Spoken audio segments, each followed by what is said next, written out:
চট্টগ্রাম বারের সাবেক সাধারণ সম্পাদক। বাঁশখালী উপজেলায় আসন্ন শারদীয় দুর্গাপূজা 2025 উপলক্ষে আইন শৃঙ্খলা বিষয়ে প্রস্তুতিমূলক আলোচনা সভা অনুষ্ঠিত হয়েছে। উক্ত সভায় প্রধান অতিথি হিসেবে উপস্থিত ছিলেন advocate Mohammad Ashraf Hossain Razzak, public prosecutor. বিশেষ অতিথি হিসেবে উপস্থিত ছিলেন এম আব্দুল হক, সাবেক সাংগঠনিক সম্পাদক, বাঁশখালী উপজেলা বিএনপি।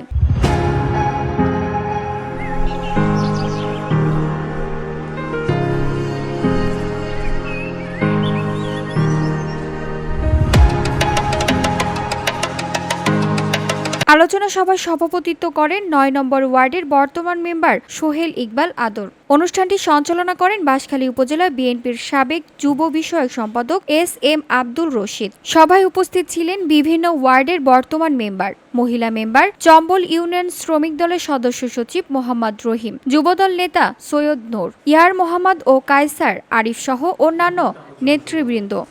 সেটাতে আপনারা যে আলোচনা সভায় বক্তারা আসন্ন শারদীয় দুর্গাপূজা শান্তিপূর্ণভাবে সম্পন্ন করতে আইন শৃঙ্খলার রক্ষায় সকলের সহযোগিতা কামনা করেন এবং সাম্প্রদায়িক সম্প্রীতি বজায় রেখে উৎসবকে সফল করার প্রত্যয় ব্যক্ত করেন। গ্রাম পুলিশবৃন্দ এবং ভিওডি বাংলা নিউজ ডেস্ক। মণ্ডপ আছে, এই 14টা মণ্ডপের সভাপতি সেক্রেটারিকে নিয়ে আমি বসবো।